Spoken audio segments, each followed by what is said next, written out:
Seriously black with the wizard and flow. The mental circle in time for the show.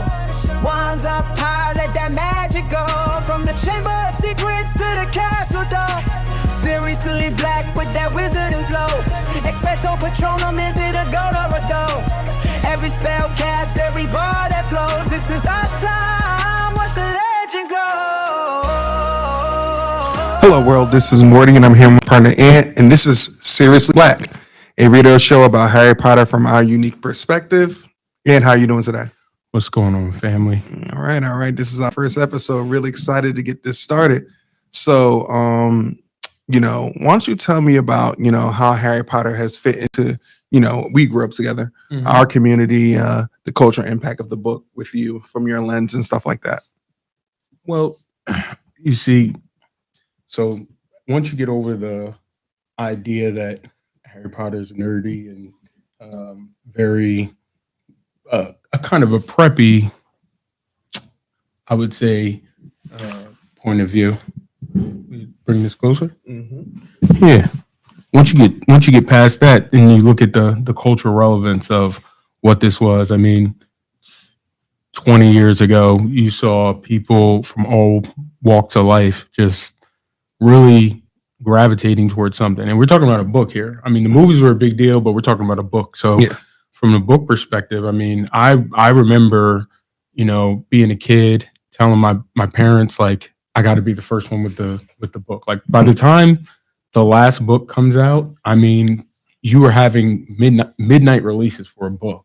Yeah. And I'm talking about Barnes and Noble parking lots packed. Like, like it looked like, a parade. Yeah, the president was coming to town or something. It's the middle of the night. We're all standing in the parking lot at Barnes and Noble, and there's doctors, lawyers, anybody from any walk of life just in this parking lot for their kids, for themselves. I mean, we've seen nothing like that for a book since. I mean, even if you talk about the popular books nowadays that they're turning into the shows, a lot of them, Hunger Games and Game of Thrones and all of that. Nothing was like that Harry Potter phenomenon where people were just from everywhere, from all different walks of life, were just really, really, really excited for a book. Yeah, I mean, the world building on this show, on this in this book was amazing. You see these diehard fans that still, 20 years since the release of it, that are still locked into 20 plus years actually. Just super impressive with how J.K. Rowling really built it over the course of time, and the little nuggets that she sprinkled in. I mean, obviously, we're going to talk about the book in chapter 1 and stuff like that, but something as simple as like mentioning the Illuminator in chapter 1, definitely, and then literally just leaving that completely to the wayside and then bringing it back. It's just like those little things is like, there's just such a method to the madness with her, and it's extremely impressive how she was able to accomplish that. She's definitely easily one of my entrepreneurial idols. This lady with a pen amassed a universe worth over $1 billion. I mean, we're talking about like on the significance of a sports franchise, all out of her head, pure imagination. So as an entrepreneur, as a fan of literary arts and art in general, just her ability to build this world that gravitates with so many people and touches so many people in whatever way, it's just so impressive. And it's something that for a long time in my childhood, through my adulthood, in my other studies, like I've always appreciated her just having this level of imagination to flush out this world so well that people would just, it feels very real. It's not, I was looking at when we were talking about doing this show, we've been talking about this for a while too. I was looking up, like, what is, Harry Potter? Like, is it fantasy? Is it what genre does it fall in? And it's really in a class of its own. I came across the term, which I studied a little when I was in college, magical realism. And this is, the literary experts don't necessarily consider Harry Potter magical realism for one reason or another, but there definitely is a very real, poignant effect about the way that she writes about the magic in her story, and that gives you it makes it possible for so many people to like get in touch with this world and to imagine it, and to she almost flushes out your imagination for you. Mm-hmm. I mean, I think it's extremely impressive how she can, she's world building from a perspective of like, how do I say this? Like a common tongue. Yeah. Like in a sense of like the everyday man can kind of just gravitate and flow seamlessly within it. Like, the experience of Harry Potter and everything he's going through is so magical, but it's also so everyday, like in regards to like, and I think that's one thing that really appealed to me with it is like, I could, in a sense, kind of see like, Harry had been through some stuff. Absolutely. It wasn't a regular degular type. He wasn't a regular degular type of guy. No. He had been through some serious. I mean, in the first few chapters of the book, the very first time as a reader you're getting to learn about this world, you really are learning that Harry's got a bad shake at it. Yeah, and that plays such a big part in the greater story as Harry becomes the protagonist of all these different things. You are able to keep into perspective what Harry's childhood was like and how much that played into his decisions that he makes, and really the overall story that Rowling is trying to get to her reader is really is that life is about the decisions you make. And alongside with the world building, which is second to none. I mean, we're talking about top notch world building, but the themes and the tropes that she's trying to kind of convey to her readership is really about the decisions that we make are what defines us. That would be if I were to summarize what someone is supposed to take from this story as a whole, it's really that. Yeah. I got into Harry Potter a little bit late myself too. I would say I probably got into it kind of around like the middle schoolish time. And around that time I also moved to Montclair. I grew up in a different area, a little bit more rough. And I moved to Montclair. Now you got to read your way, you got the books, all that type of stuff. All the reading incentives, definitely. Exactly. All the perks that will pull you into it. That was a big deal too when because the hype train starts, and then you got the hype train going with the, I'm very cautious even to this day of anything that a bunch of people are into. I was late to Game of Thrones. I was probably a half step late to Harry Potter, but the things that are good, once you get into them, they like pull you in, and then you just consume it at such a high rate. I watched the first season of Game of Thrones one week when I was sick. This is like I'm out of college. I'm working. People at my job at the time had asked me if I was into it, and I was like, I have no idea what that is. And I just so happened to watch it one week when I was sick, and I watched everything. In that week, I watched everything. I think it was like up to season 4 that I hadn't seen anything. I watched all the way up to season 4. Then I went and read all the books up until, of course, what he's written. We're still waiting. And waiting 25 going on 30 years later. So but when you find that thing and you find something of a certain quality, you start to consume it. Harry Potter was probably the first thing for me where it was like, all right, I heard people talk about this. Like, I think I was in 4th grade. Yeah. I heard people talk about this. Don't know what it is. Let's give it a shot. I had to do a book report for school. And do they even still do book reports anymore?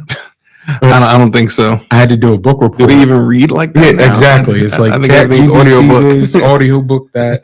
But I had to do a book report, and I was like, all right, I think I picked up the second book first, which was crazy. Yeah. And then realizing like there was so much that I was missing.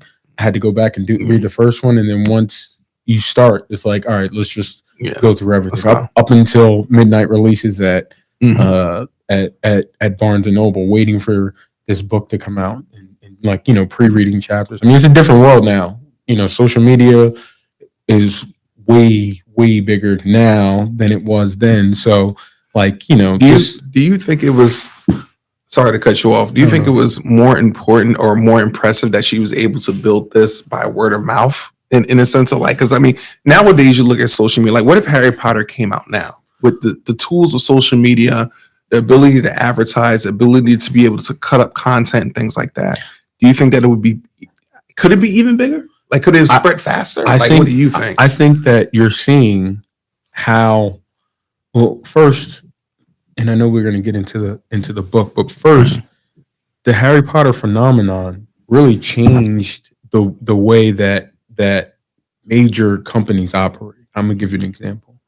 So Harry Potter had the book success with the 7 books, and then Warner Brothers made it into a major movie franchise.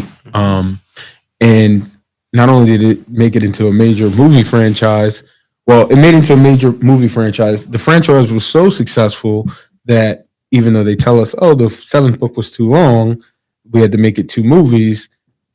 Warner Brothers was really trying to figure out how to extend that money. Yeah. So they made a second movie for the final installation of the story, and then went on to proceed to try and find another way to capture that same magic and you'll remember around the time of the Harry Potter, you started seeing a lot of source material items becoming like series. You see Twilight, and you can go down the list. Yeah.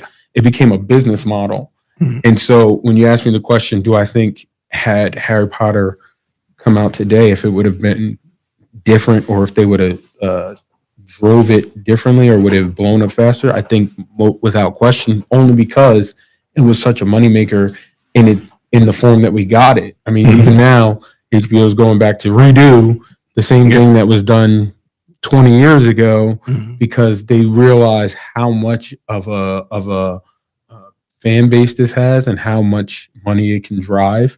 So given the success of what we saw in the formats in which we saw it, for sure, it would have easily been something that we would have been saturated with it, because it's just such a powerful profit tool. If we could go back in time, because I actually was just thinking about this the other day. Let's say we go back. The first movie came out 20 years ago? Somewhere around there. Okay, so 7 decades. Yeah. So going back in time, if we can go back in time, do you think they did it wrong? In the sense of like, if they can go back in time, would they have done the TV show first and then the movies? Or like, what do you think is the best way to flesh this out? Is it like, for the book perspective, is it a 20 episode season? Is that the best way as a book reader to appreciate the content? Well, there's 2 things. As a book reader, right? You could never, and I remember being a young kid, and I come from a family of readers. Like middle of the afternoon, my mom, my uncle, my family, they would just be reading books. So, and I was never really a super book person in terms of, I just want to sit down in my room and read, until I got like Harry Potter, and I was like, I would find myself sitting down just reading a book. You can never get out of a movie with what a book gives you.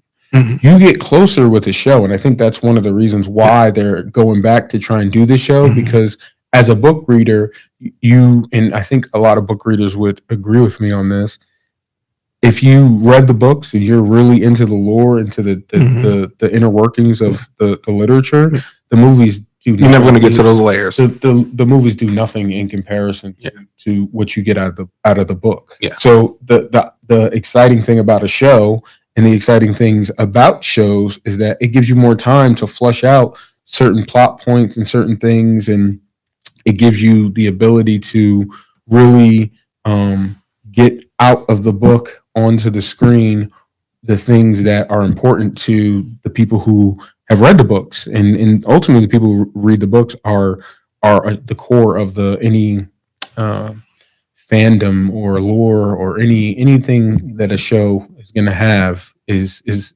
that has a source material to it. It's the folks who have read the source material who are going to really drive it. If they don't feel that the show is authentic to the source material, there's going to be a problem. And you see that nowadays, because as a business model, so many production companies, HBO, Amazon, they're trying to capture the sentiment of a source material product and bring it onto the screen. You see the Rings of Power, Wheel of Time, not to bang on Jeff Bezos and the boys over there, but everybody's kind of throwing this spaghetti at the wall. Like, hey, just give me some source material or something. Let's just see if it works. With billions of dollars, no problem. You know what I'm saying? You see that a lot as a business model now, and you also see it failing a lot as well, and that's because they aren't being. Anytime these shows fails, mostly because they are not true to what that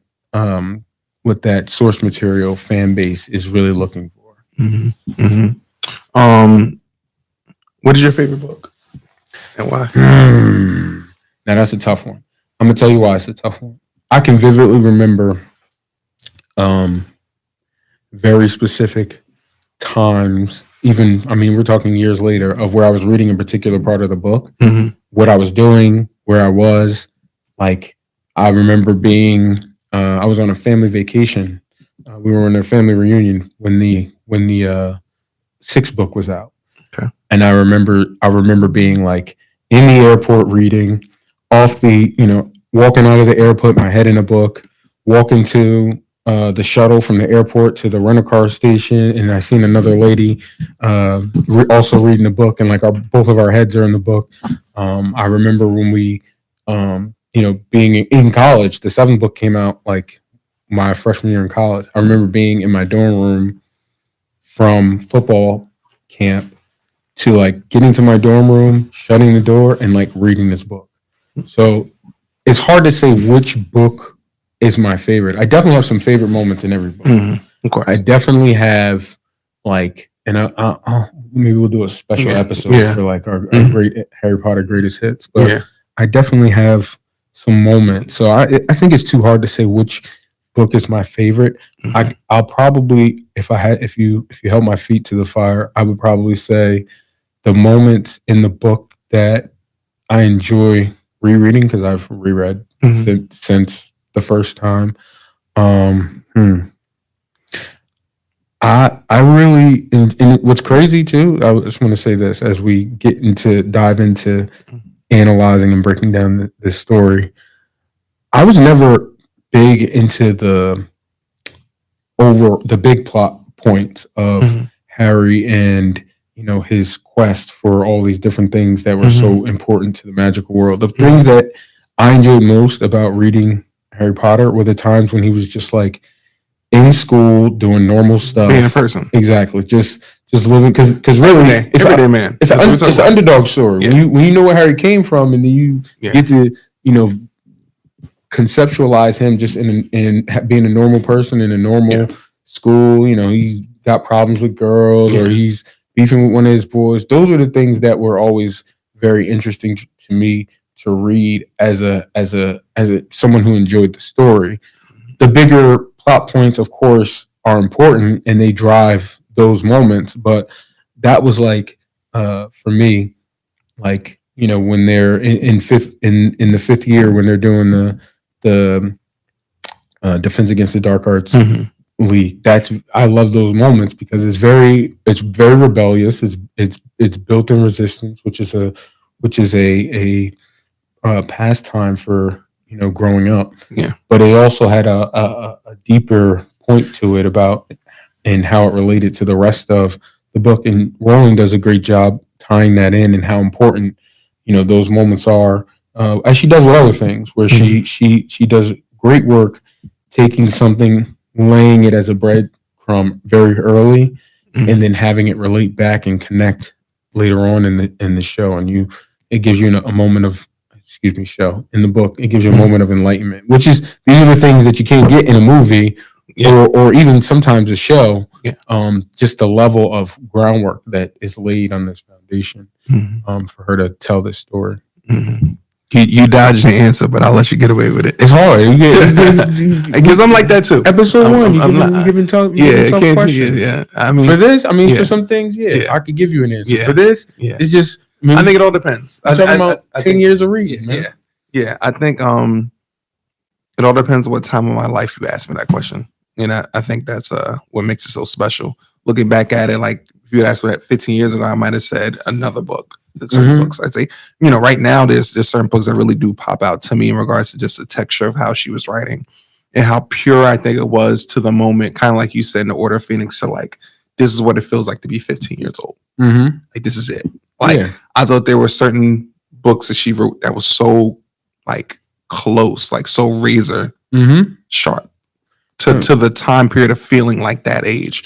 And I think for me, like, one thing that really always stood out to me is that it was you got to think about it with Harry Potter, right? He's an everyday man in a unique situation.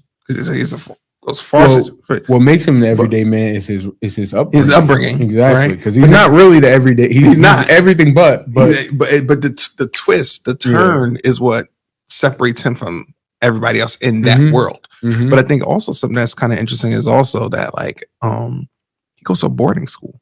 Yeah, and I thought that was very unique. I mean, it's not really the standard from where we're from. I think that's more of a thing. Of course, it's definitely. I mean, the boarding school stuff is definitely outside of the culture that the culture that we were from. But we get. I mean, we get it. We're not like unaware of these different these different worlds. But we definitely. I mean, I'm never going to a boarding school growing up. I don't even want to go to a boarding school. Yeah. But it was cool to like read Harry's story and get it. It's like, is they're kind of living a different life, but they're still kids. They're still. I mean, and we'll definitely get to this as we go on this journey. But it starts out as a children's book, but by the time you get to those later books, boy, it's very dark. It's very much in an adult series. Is what became very real to me as I was getting older, and I'm walking around with this thick book, and I'm seeing other people walk around with this thick book, and I'm realizing, we've all been on this journey for quite some time, a decade now. So if you were, I think I might have, what was I, fourth grade? How old were you in the fourth grade? 8, 9 years old. 10 years later, you're 18. You're going into adulthood as this story is finishing. Yeah. So it's definitely, and she does a great job of transitioning. It's not as playful, and there's definitely some dark elements in the later book. So, and that's it. Again, just one of the many things I appreciate as I go back and look at, having read it multiple times since then. Yeah. She lets the books mature, you mature, and it doesn't seem forced. It's just natural, just progression of how life goes as you do get older. It's making me sad because there's just not that much work like that anymore. A lot of the work now is very like, all right, package it, wrap it, get it out, feed it to them, one and done. Exactly. Like, and it's so. I mean, there's a couple. Hopefully we have some success here. We get into some other things. A couple other things that are have the chance, but I mean, very, very little has captured the world in the way, from a literary sense and from a media sense, the way Harry Potter has, for sure. Yeah, so we'll dance a little bit with chapter 1. So obviously this is, the first chapter of the book. We get introduced to Vernon and Petunia, obviously, Petunia, thin, blonde-haired lady, very unique character, I think. And of course, I think down the line, we'll start doing episodes just based on in-depth character analysis. Yeah. So we won't get super, super deep. But, I think she is one of the most peculiar characters, was one of the most unique characters in the book, is because I think with her, the thing that stands out to me just a little bit about her and how she describes her and how she progresses as a character in the books is she strives so much for normalcy. Like she wants to be very like rigid and to the book, but there's this slight bit of like curiosity that's so deeply embedded within her that she's like, in my opinion, like holding down. She's suppressing because she couldn't get what she wanted because she didn't go to Hogwarts. And so you're constantly seeing her chase that, I call it the sensational whiff of what there's another world that she's aware. She knows it's there. Yeah. The allure of the whiff of it is like pulling her in, but she also knows that she can't fully have it. Petunia's an onion. So I have these terms that hopefully as we go, she's an onion. Similar to one of the great story arcs of modern times is Jamie Lannister. Mm-hmm. She has so much to her that isn't present upon your introduction to her. Mm-hmm. But as the story goes, and this is one of the things about Rowling's work in this particular case, is she lays these little nuggets, these little beads everywhere. They're all over the place. But it's not going to pay off for 5 books, 6 books. Yeah. And it's crazy because it's so well done that it really, like, even to this day, when I read something or I watch something, or, I can see most turns and most things coming because of how many times as a kid I read through the Harry Potter universe and saw how these things that were laid, this groundwork that was laid 40 chapters in advance, how it played out. So I can watch things and see, okay, they're doing that for a reason. The author's telling us that for a reason, and it's going to pay off somewhere down the line. And so, especially as it relates to Petunia, her, and this is a very true in real life too, which is another credit to the author, that when people are rejected from a world, they tend to turn around and go full head on into the total opposite. Mm-hmm. And that's something that you see in Petunia, where the book introduces her as this very rigid woman, but it also gives her Rowling also wants us to know that she's loyal to her family, Yeah. and that her family is important to her. She bigs up Dudley, obviously her son, and they probably spoiled. I mean, I don't think anyone who reads it is supposed to understand that they don't spoil him. Yeah. But that Petunia has really rejected. In the first chapter, you learn that Petunia is really rejecting her sister's, I think they call it abnormality or something like that. Some contextual negative term. She's rejecting that in favor of her husband's normalcy and rigidity. Yes. I don't know why I couldn't say that. Yeah. But anyway, the she's rejecting her sister, who has some abnormality, or what they represent to be abnormality, in favor of being the perfect wife for her husband and the perfect mother for her son, and so on and so forth. Harry just so happens to be this inconvenience that exists for them, and they're petrified that anyone would find out. And Petunia goes right along, and she's okay with essentially neglecting Harry, but you learn about the deeper meanings and the deeper layers. As I said, she's an onion. Mm-hmm. Once you peel back those layers, you learn about so much of why that is and how it became so, and so much. Because it's very easy to not like Petunia to start out. Yeah. And I think Rowling's objective is to kind of make it that way. Yeah. Even McGonagall, who's sitting on the brick fence all day, observing, who doesn't really know them from Adam, is observant enough in the form of a cat to really say, "You're going to leave Harry with these folks." Yeah. Like even she could put this together in a matter of 6 hours. Exactly. So I think Rowling is meant for us to be introduced to the Dursleys and Petunia as people that we don't necessarily like so much. Do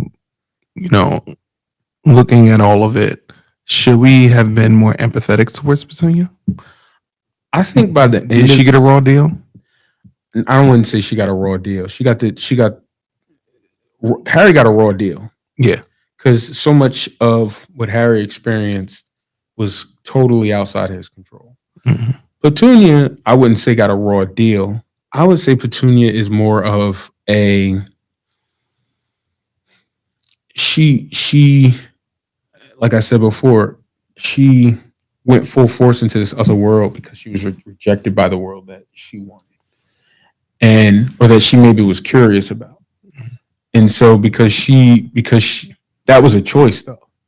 That wasn't like, she wasn't forced to do that. She wasn't forced to like have Harry sleeping under the steps or to mistreat him, and especially as it relates to how she treated her own son, especially we gotta remember, of the Dursleys, Petunia's the only one who really knows the full depths of why Harry's really there and what the significance of him being there means, without going too deep into the story just yet.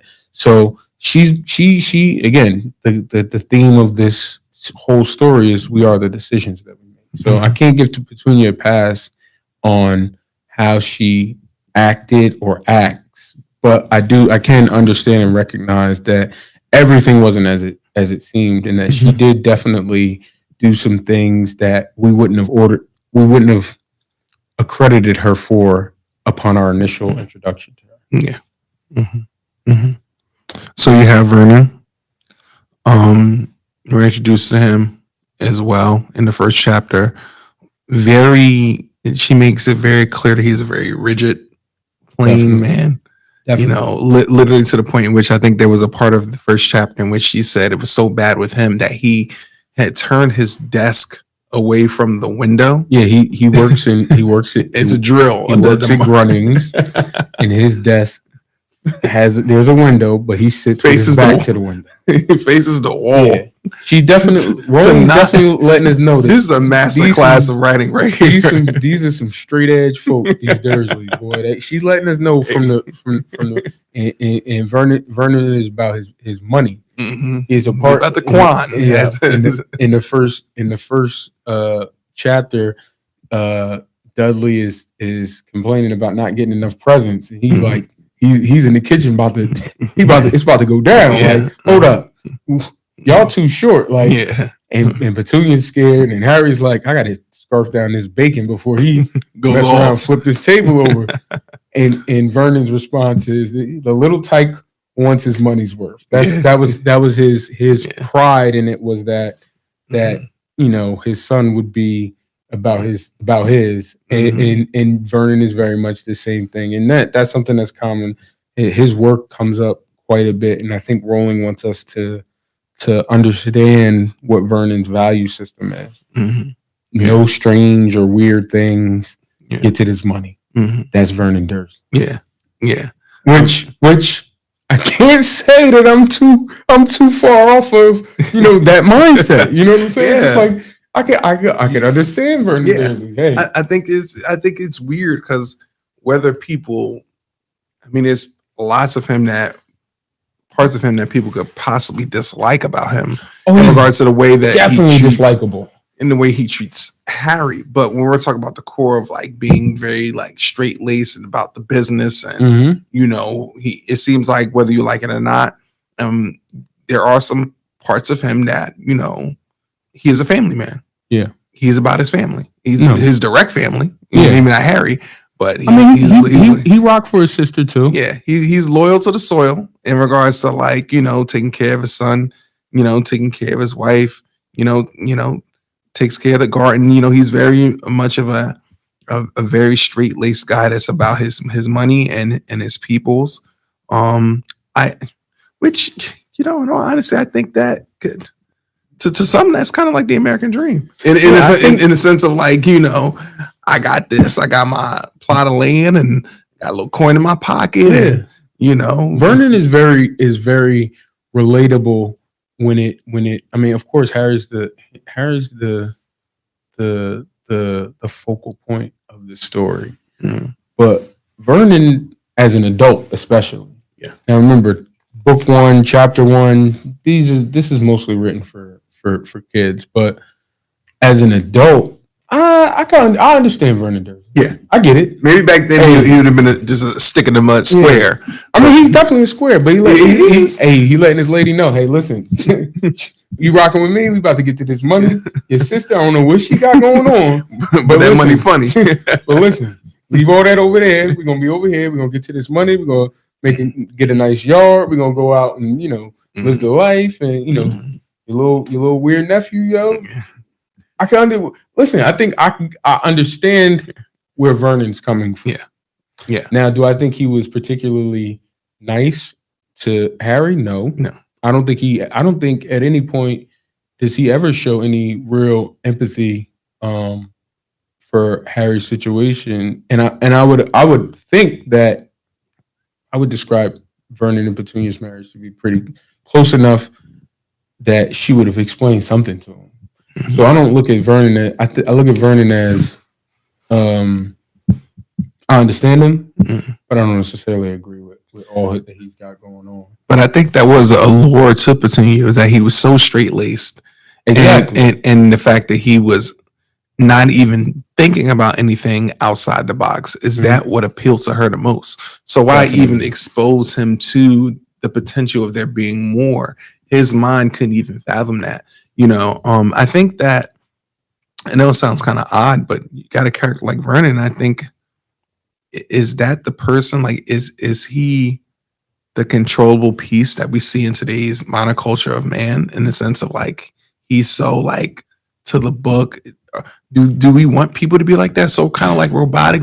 A person doesn't question the status quo. I think does Vernon represent that? I think the powers that be, or the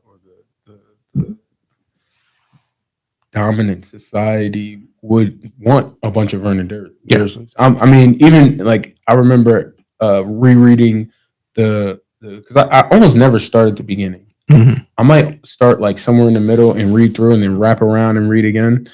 But I remember one time I specifically wanted to start in the beginning when I picked up the books to reread. And I remember thinking, because I was an adult by this time, I remember thinking that I wonder why Rowling made Vernon a drill salesman, because he's a perfect bureaucrat. It would have been perfect for him to be like in the councilman. Just in the government service of some kind. Because he's and that would have just like ratcheted up the fear for him of the abnormality of Harry. But I remember thinking that like in a reread where I was just like, Vernon should have been like MI6 or something like that, which would have just made perfect sense. Like not MI6, because that's like a more creative branch of the military intelligence. He should have been like MI3 or whatever. I don't know what it would translate to, but he should have just been something that was like, this guy sits at a desk all day, he doesn't look out the window, and he gets these papers through like a tax evasion specialist. Exactly. Like he just gets this paperwork through. He's the best in the business. If you got paperwork anywhere in Britain, Vernon Dursley is the guy to call. He's a knock it down guy. Exactly. That's what you get from Vernon Dursley. And I think that, again, while I understand, like, he's, about my money, he's about his family. He don't want nothing to come in between that. And I can understand that. I do think that, that there's a danger to that. And danger is represented by Vernon Dursley. It's like, you miss out on some level of compassion and some level of, hey, there's another soul that's living in your house that is not having the shared community experience that the rest of your family is having, and you're a direct you're a direct reason for that being. You know what I'm saying? Of course, there's a story. There's got to be conflict, and I get all of that. But I'm just saying, as a man, my critique of Vernon is, I get everything you're saying, except the fact that in your household there is someone who is suffering. Exactly, and that's also the measure of a man too. You know what I'm saying? Talk about just a whole nother thread, but empire building. Something that's a lost art on the men of our generation, partially because of the idea of bureaucracy and, hey, you should do this, and you miss out on some of these things that slip through the cracks. And for Vernon, Harry was definitely something that slipped through the cracks. And as much as Vernon didn't want it to, Harry's experience defined his experience with his family, because ultimately they have to get up out of there. So, maybe if he did a little bit more, or recognize like, this isn't the ideal situation, but it is my situation. Let me do this or do that or do something different. I think that was a part that's lost. I think it's intentionally lost. I think Rowling's intending for us to look at Vernon as a bureaucrat and not very nice to Harry. Yeah, super excited to do the deep dives on Vernon and Petunia down the line for sure. We also got introduced to Albus Dumbledore. In the first scene, we got a taste of apparition as he disappeared out of thin air, as she said, but didn't give it a defined term, which I thought was pretty interesting. And so you'll hear down the line about apparition and how it impacts that world and things like that, which is pretty cool. That she introduced that also before the Portkey, which is cool. Like, okay, cool. She introduced the accelerated version, but that was all right. We mentioned the Illuminator, as well. So we got a taste of that. And this sprinkle of the magic, just a dash, This is why magical realism is what occurred to me, because that's one of the things about magical realism is that the magic is represented as a very commonplace but unexplainable thing. And although later on, Rowling gets very deep into explaining how and why the magic of her world works, the initial introduction is very, and this happened, and that happened, and this happened, and that happened, and very little to no explanation. It's just an introduction. Like, there's some other stuff going on here. Yeah. I think, when was interesting to me when I was reading that chapter is, and that sounds crazy because Albus is such a huge driving force in the books. He kind of arrived later in the first chapter. And while he was leading clearly, he wasn't dominating every single thing. He allowed space, I think, for McGonagall to ask questions, in a sense. These are, it's funny you say that because these are characteristics of Albus Dumbledore as we know him. Yes. He's never this heavy-handed kind of leader, and the leadership comes to him almost naturally. So you definitely get the impression that McGonagall, and you don't know how important McGonagall is just yet, but you definitely get the impression, and she says it in the book, that McGonagall's waiting all day for Albus to show up. But then you get Albus. Albus is just like, he just comes on, even off the page. It's like, this dude got swag. We know he's pop up, the Illuminator. Boop, boop, boop, boop.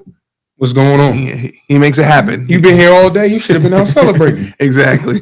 I just came here to drop. I came here to drop off Harry. That's it. You know why I'm here. You've been waiting here for me all day. What you doing? You definitely can. The swag rolls off the page when it comes to Albus Dumbledore. And I'm not necessarily saying that because we know what he is and what it becomes. I'm just saying, like, again, as I did some rereading today, I'm like, yeah, he that guy. Yeah. He that guy. He pulled up, he turned the lights off. Yeah. McGonagall had to check in. We know what time, she knew what time it was. Hey, Albus, what's going on? I can't believe nothing nobody's saying until I hear from you. Yeah. Oh, yeah, it's true. Okay, then she was more into what was going on. So definitely Albus gets the swag of the week award because he pulls up, he lays it down, he does what he got to do. Grand opening, grand closing. Exactly. I'm here for 5 minutes. Y'all just paid for the walkthrough. Y'all didn't pay for you didn't pay for a performance. I just came in for the walkthrough. I think when you really start to dig deeper into that back into the chapter with the conversation between McGonagall and Dumbledore, to me, that's the first time you start to see the world within the world. In regards to McGonagall's asking these questions that one could perceive as very like surface level, but also just the texture of how she's asking them is very deep. There's something more to Harry Potter. There's something more to these people. There's something more to the decision on why we're choosing these people. She understands the gravity of the situation, and not to say that Albus doesn't. I think he does. No, we know. I mean, by the end, we know he does. But I think that was a situation in which Albus felt like he didn't have options. So it kind of just was like, this is the hand we had to play. Yeah.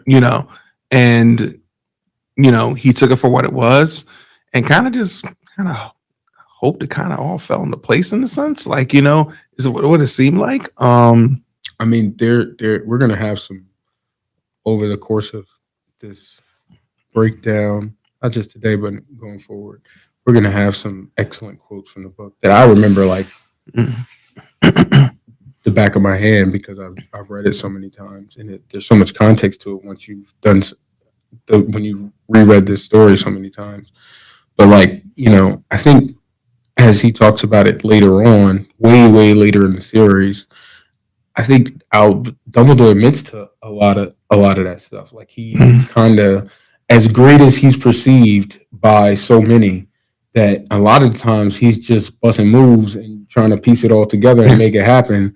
And it works out for him because of his brilliance, because he is in fact a genuine article and a very talented wizard and a very you know, emotionally intelligent wizard.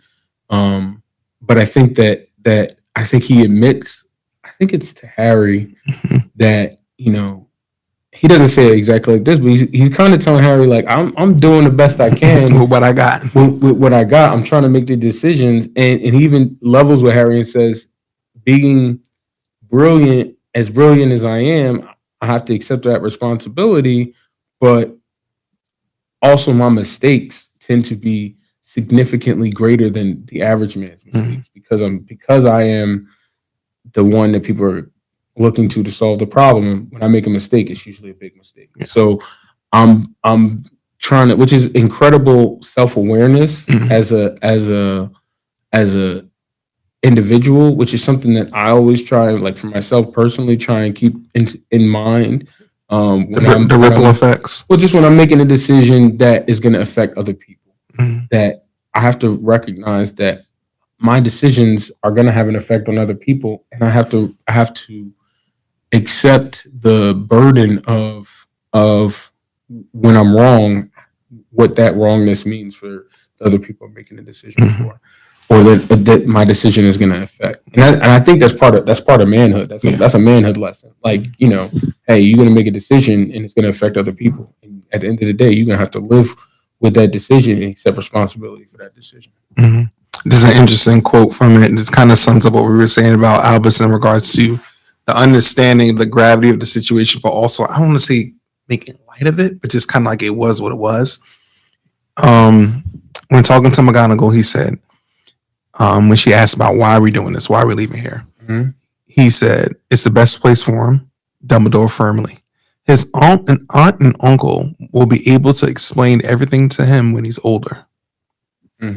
I've written them a letter. This is the leader of this is the leader of the free world. This is pound for pound the most important person in the world. Yeah. And you leave him in the hands of these people, and you have decided that this letter is going to explain it. And McGonagall is completely flabbergasted, floored. That was supposed, him saying I've written them a letter was supposed to put solace on her soul. She's like, are you serious? I think that I've written him a letter. This is one of those Dumbledore master classes, which happens many times throughout the series. Dumbledore, you're not supposed to know this. You don't know this at the point in the chapter when this is your first time meeting Dumbledore. But and actually Harry alludes to this later on in the series. I don't think for one second Dumbledore thinks that his letter is going to illuminate all the different plot points and important things that are going on with Harry to the Dursleys.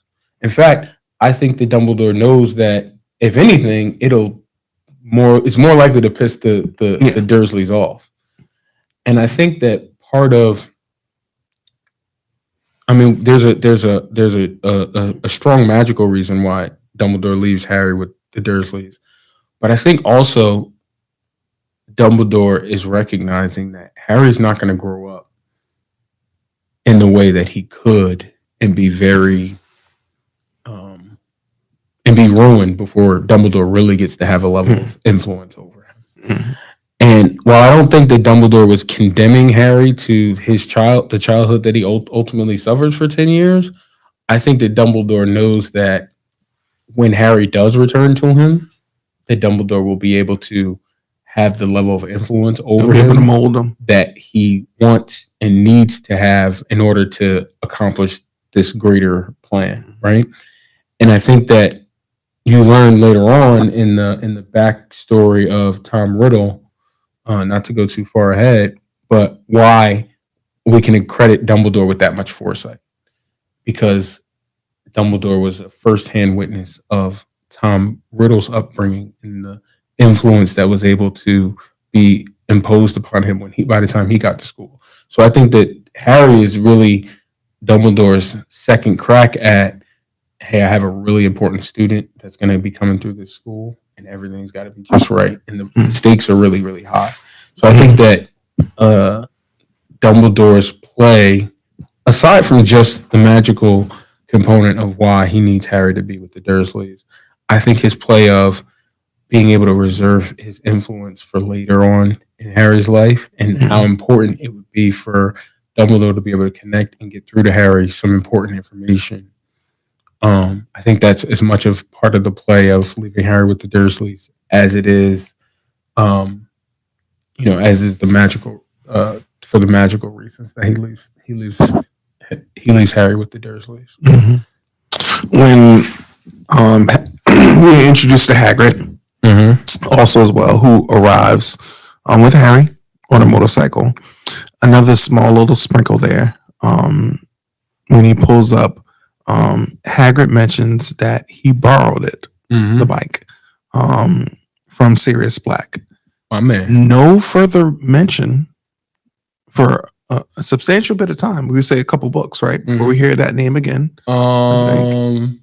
Third book. Third book, yeah. Black. So like a couple big. So we miss a whole book, but it's definitely it's an example of a breadcrumb. Exactly. Drop a little breadcrumb. We get back to that, but it's even deeper in the third book. We really get to put it all together, but it's just even beyond that, the Sirius Black story is one it predates the series, and then we get to enter that story present day in the form of the series and how it all plays out. But laying the groundwork for Sirius Black is very, very significant to a major part of the middle of the series. But also, it's important. The Sirius Black storyline and character arc is very important, because I think that's the first time that, as a reader, we understand that Harry is making a decision for himself. And while I think Dumbledore, this is what I was saying about the overall influence in the plays that Dumbledore makes, Dumbledore is allowing Harry to understand this and to work it out for himself. But Sirius is Harry's first, I think, choice, where he's choosing what to believe, when he could have easily there was easily enough information for him to go either way. On what to believe and what to understand and what this real story was. And I think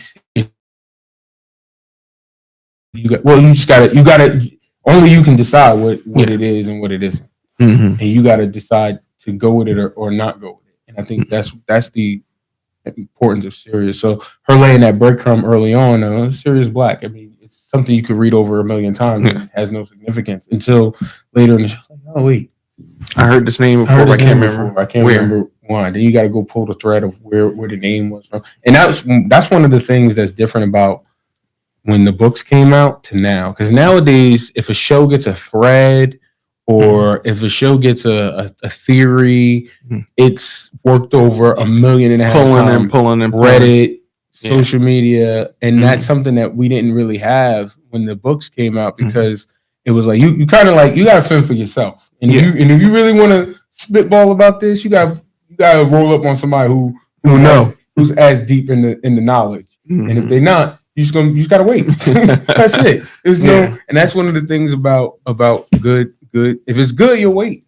You know what I'm saying? If it's good, you'll wait. There's so much little that's as good anymore, but that's just an example of her work. You know, she dropped that breadcrumb on us. Oh, Sirius Black. We don't know who that is. We don't know what that means. But then later on, it's like you get hit over the head. Sirius Black this, Sirius Black that, Sirius Black this. Little did you know, you got him on page 10. You know what I'm saying? Yeah. Before we head out of here, we'll lightly touch into the last person that was mentioned, character we got introduced to in this first chapter, which was you know who. This is how gangsta. He has to be one of the coldest people I ever heard of in my life. He's the ill shooter.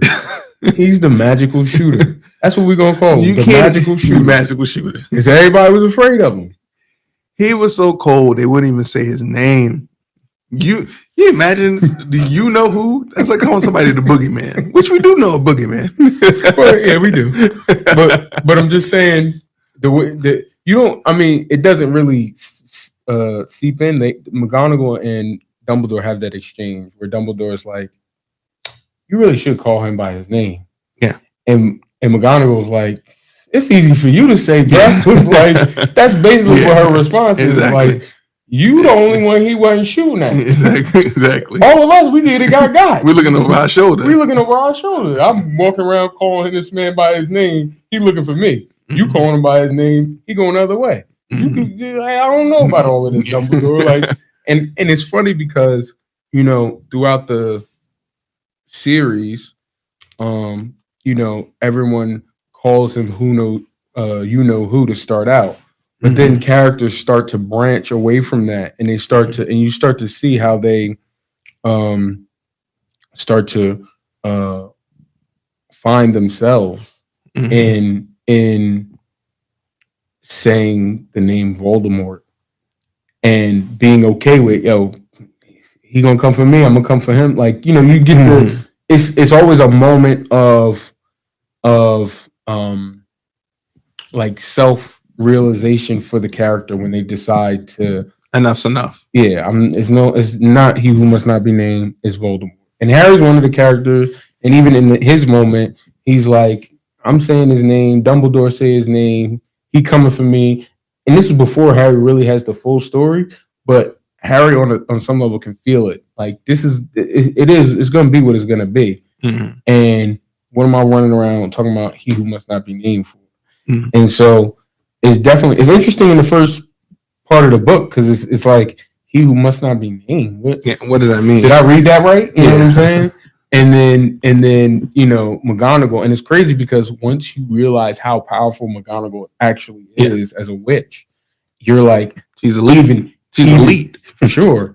Even McGonagall wasn't saying this Joker name, so he must have really been about that action. You know what I'm saying? And Dumbledore all cool with it. You know, you should really just say his name. Yeah, you know what I'm saying. Yeah, but her rebuttal is very poignant, but it is worth noting that McGonagall in that moment does start to say Voldemort. Yeah. She only after that in the series she uses he who must not be named, but mostly as she's relating it to other people.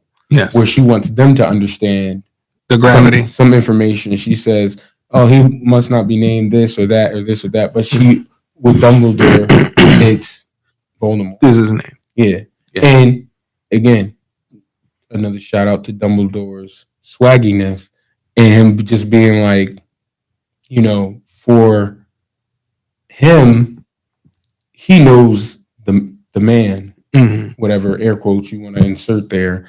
He knows the man. So for it's like if you know somebody famous, but you really know him, you grew up with him, it's like, exactly. Oh, that's, you know, insert random rapper's name. It's like, man, that's Todd. I don't, you know what I'm saying? Like, we're not doing this. And that's the feeling you get from Dumbledore, that he definitely knows something that others don't, and he's unbothered. That's really the feeling you're supposed to get from Dumbledore as it relates to a lot of things, but particularly as it relates to Voldemort. It's like, all right, bro, like, been there, done that. I got Grindelwald out the paint. You next.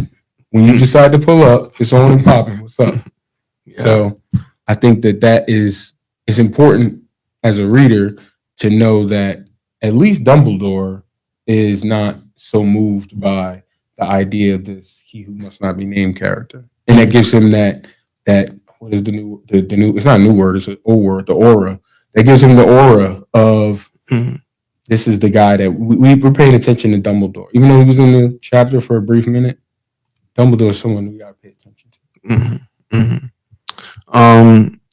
Wrapping things up, who do you think won the first chapter? Who's a standout character? I don't know if the standout character. I mean, like we said, Dumbledore definitely has a magical swagginess to him for sure. In that you don't know how important he is yet, but you recognize he's important. There's something there for the amount of page time that he has. You understand, this is someone who's important. Yeah. One, by how and you don't really understand how important McGonagall is, but how McGonagall reacts to him. He's got the Deluminator, so he's given the first little hint of magic. Yeah. But you understand that Dumbledore is an important figure. I think if won the chapter, I don't know if anyone would. I think Harry loses. I'll put it that way. Yeah, Harry's he's a clear cut loser. I think he's the person we feel bad. I think they definitely dropped him off for a bit. Like he's doing time. Yeah, it's like this was the chapter where this is like Harry. All right, you got to step in for your bid. It's time to sit down. So I definitely think if you I don't know about we know a loser. We know a loser. Harry definitely lost this chapter because he gets a little bit of a messed up raw deal that had nothing to do with him. Particularly when you juxtapose it to the childhood he could have had with almost any other magical family. It's like, hold up, you left me with these jokers, and I done got rid of the he who must not be named for y'all. Yeah. Hold up. Yeah. So definitely Harry caught an L on this one. I don't know if anybody won. If I had to say anybody won, it'd probably be Dumbledore, I guess. Yeah. I mean, if I were to say not necessarily a winner, but I thought that the Dursleys made a significant impact in the first chapter, in a sense of like, I thought that there was more to them. I felt that there was going to be a lot more in the story for them at that point in regards to, she made it clear there was a significance in regards to just how bad they were. But I wanted to know how, deep the layers were in regards to the Dursleys. So a bit, I wouldn't say the winners per se, but they intrigued me enough to the point where you're like, okay, where's this going with them? Do you think that this for a first chapter was more than enough? Do you think she gave too much information looking back at it? No, this was definitely the breadcrumbs.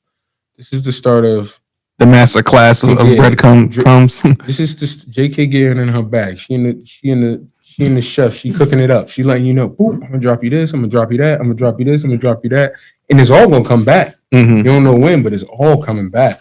So she give you a little bit of a lead. She give you a little bit of a, I'm gonna drop you this, I'm gonna drop you that, I'm gonna drop you this. Even one of the illest breadcrumbs is I'm gonna chat if you look it up. I think I'm right. Gideon Fortescue is one of the guys that Vernon bumps into, who's a wizard, and he tells him, you should be, even Muggles should be happy on this day. I think he owns the ice cream shop in Diagon Alley. He always hooking Harry up. But even that, as simple as that, is a breadcrumb that gets dropped. So this is Chef Rowling is in her bag. Yeah. And you definitely get the idea that this is where this is gonna go. So I like the first chapter. The key thing to any opening chapter, if anything, just like any opening episode is, it should make you want to go to chapter 2. Yeah. That's it. And you definitely want to go to chapter 2. You definitely got enough to be like, all right, let me see what's going on this next page. Yeah, for sure. All right, so we're gonna wrap this up. This is Mordi and Ant with Seriously Black, and we will see you next episode. Out.